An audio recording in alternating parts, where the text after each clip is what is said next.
আসসালামু আলাইকুম everyone, welcome back to my channel. আশা করি সবাই অনেক ভালো আছেন। আমিও আল্লাহর রহমতে অনেক ভালো আছি।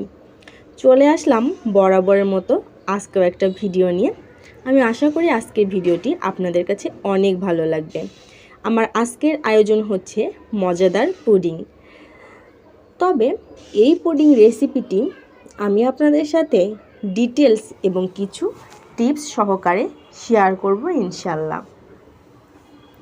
কিছু টিপস সহকারে মাত্র একটি ডিম দিয়ে প্রেসার কুকারের ঝামেলা ছাড়াই সাধারণ প্যান বা কড়াইতে পুডিংটা তৈরি করে দেখাবো। প্রথম থেকে শেষ পর্যন্ত দেখবেন, আশা করি আপনাদের অনেক উপকারে আসবে। রেসিপিটি ভালো লাগলে একটা লাইক দিবেন আর আমার চ্যানেলটি সাবস্ক্রাইব করবেন। ভিডিওটি থেকে কোনো একটু উপকার পেলেও আমাকে একটা কমেন্ট করে জানাবেন।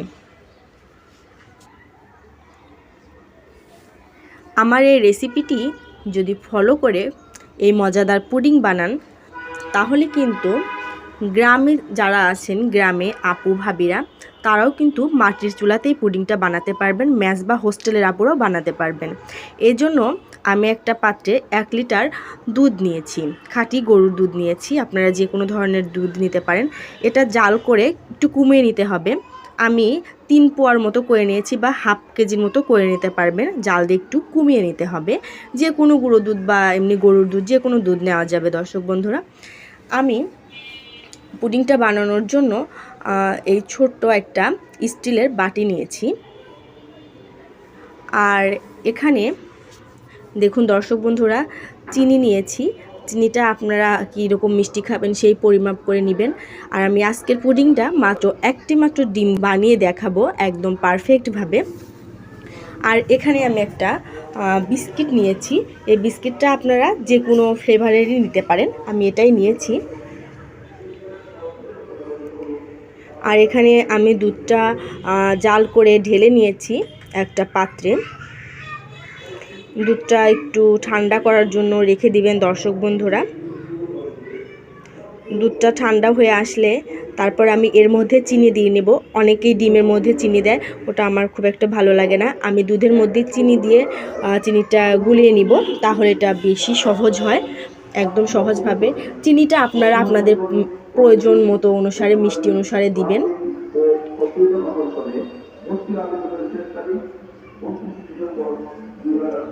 আমি সুন্দর করে দুধের সাথে গুলিয়ে নিচ্ছি। তারপরে এখানে আপনাদের পছন্দ মতো বিস্কিট নেবেন। আপনারা এখানে পাউরুটির মাধ্যমেও করতে পারেন দর্শক বন্ধুরা। আমি এখানে 1 প্যাকেট বিস্কিট নিয়েছি। আপনারা দুধের মধ্যে এগুলা দিয়ে দিবেন। বিস্কিটগুলো সুন্দরভাবে দুধের সাথে মিলিয়ে যাবে।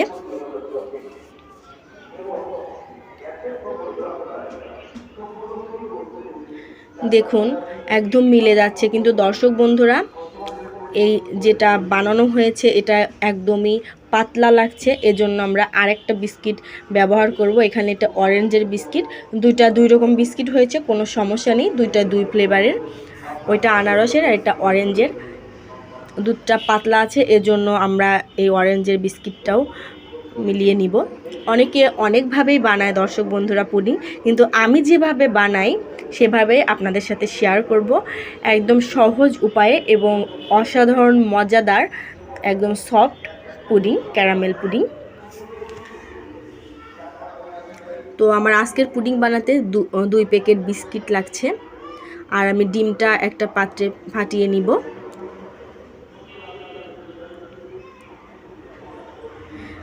ডিমটা একটা কাঁটা চামচের সাহায্যে বা যে কোনো চামচের সাহায্যে আপনি এটা ফাটিয়ে নিতে পারবেন। আপনি এটা কাঁটা চামচের সাহায্যেও ফাটিয়ে নিতে পারবেন। যত বেশি ভালোভাবে এই ডিমটা ফেটিয়ে নেবেন, ততটাই পুডিং মজা হবে আর হচ্ছে সফট হবে আর কি। যত ভালোভাবে ফেটিয়ে নেবেন তত ভালো সফট হবে। তো আমি অল্প একটুখানি লবণ দিয়ে নিলাম। আমি আর পুডিং বানাতে বাদবাকি সময় আর কোনো লবণ দিব না। দর্শক বন্ধুরা দেখুন, ডিমের মধ্যে আমি আগে থেকে বিস্কুট আর দুধের মিশ্রণটা দিয়ে দেব। তবে এইটা খেয়াল রাখতে হবে, একদম হচ্ছে গরম দুধ দেওয়া যাবে না, যখন আঙ্গুল সহনীয় তাপ থাকবে, বেশি গরম থাকবে না, তখন হচ্ছে ডিমের মধ্যে এইভাবে দিয়ে দিবেন দর্শক বন্ধুরা। সুন্দরভাবে মিশিয়ে নেবেন। দেখুন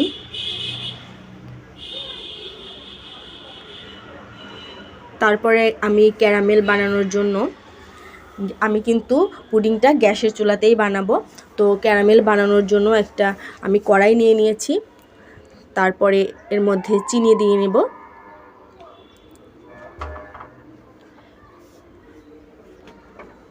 চিনিটা সুন্দরভাবে একটু পরপর নেড়ে দিবেন, দেখবেন যেন পুড়ে না যায়, কারণ পুড়ে গেলে পুডিং খেতে কিন্তু ভালো লাগবে না, তিতা লাগবে। তাই এই দিকে অবশ্যই খেয়াল রাখবেন দর্শক বন্ধুরা। দেখুন আস্তে আস্তে কালার কিন্তু চেঞ্জ হয়ে যাচ্ছে ক্যারামেলের। এই সময় চুলার আঁচটা কিন্তু লো মিডিয়াম হিটে রাখবেন। দেখুন আস্তে আস্তে কালার চলে আসছে, একটু পরপরই নেড়ে দিবেন যেন পুড়ে না যায়। আপনার কাঙ্ক্ষিত কালার চলে আসলে কিন্তু চুলার আঁচটা বন্ধ করে দিতে হবে দর্শক বন্ধুরা। আমার কিন্তু কালার চলে এসেছে। আমি এখনই যে মলটাতে আপনারা পুডিং বসাবেন, যে পাত্রে পুডিংটা বানাবেন সেটাতে সুন্দরভাবে সাথে সাথেই ঢেলে দিবেন। নইলে সঙ্গে সঙ্গে ঢেলে যদি না দেন, তাহলে যে পাত্রে রেখেছেন ওটার যে একটা তাপমাত্রা থাকে, সেটাই কিন্তু ক্যারামেলটা একদম শক্ত হয়ে যাবে। তো আপনারা সুন্দরভাবে এভাবে ঘুরিয়ে নেবেন।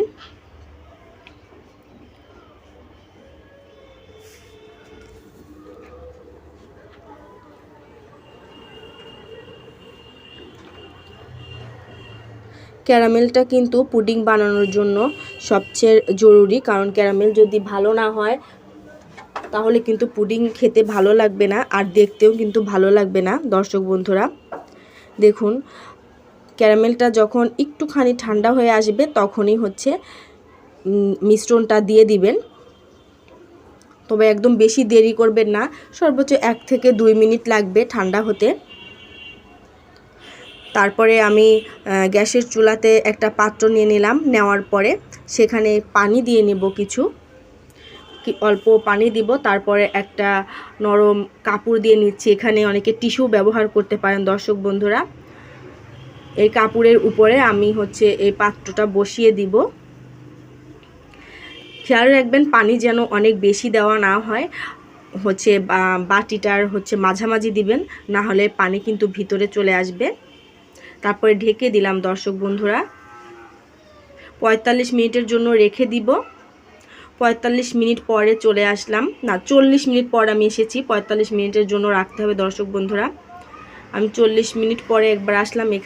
এখন একটা পরিষ্কার কাঠির মাধ্যমে আপনারা চেক করে নেবেন যে পুডিংটা হয়েছে কিনা।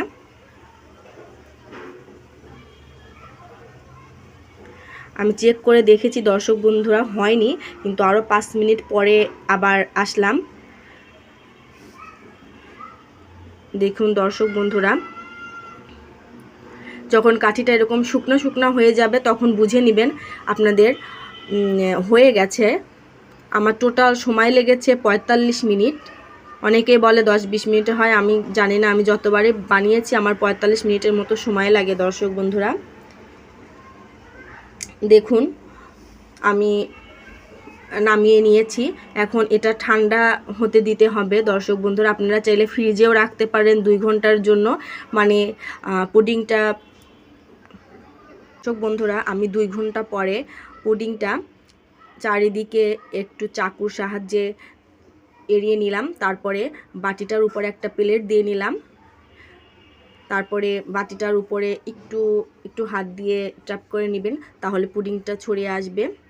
দর্শক বন্ধুরা, আমি ফ্রিজে রাখি নাই, যেহেতু এখন শীতের দিন, এমনি 2 ঘন্টা নর্মাল টেম্পারেচারে রুমে রেখেছিলাম। দেখুন দর্শক বন্ধুরা, কত সুন্দর হয়েছে পুডিংটার কালার, আর দেখতে দেখুন কতটা লোভনীয় লাগছে। আমি আশা করি আমার এই রেসিপিটা ফলো করলে আপনারা নিশ্চয়ই এভাবে বানাতে পারবেন। একদম সহজ উপায়ে একটি মাত্র ডিম দিয়ে প্রেসার কুকারের ঝামেলা ছাড়াই কিন্তু গ্যাসের চুলাতেই বানাতে পারবেন। দেখুন কতটা সুন্দর লাগছে। তো ভিডিওটি ভালো লেগে থাকলে অবশ্যই একটি লাইক করবেন, চ্যানেলটি সাবস্ক্রাইব করে সাথে থাকবেন, কমেন্ট করে জানাবেন আপনাদের কাছে ভিডিওটি কেমন লাগলো, আমার পুডিং রেসিপিটা আপনাদের কাছে কেমন লাগলো অবশ্যই জানাবেন। দেখুন আমি আপনাদের কেটে দেখিয়েছি দর্শক বন্ধুরা, অনেক সুন্দর সফট হয়েছে আর দেখতে কতটা লোভনীয় লাগছে। আমি একদম সহজভাবে ধাপে ধাপে দেখিয়ে দিয়েছি। আমি আশা করি আপনাদের উপকারে আসবে। আসসালামু আলাইকুম।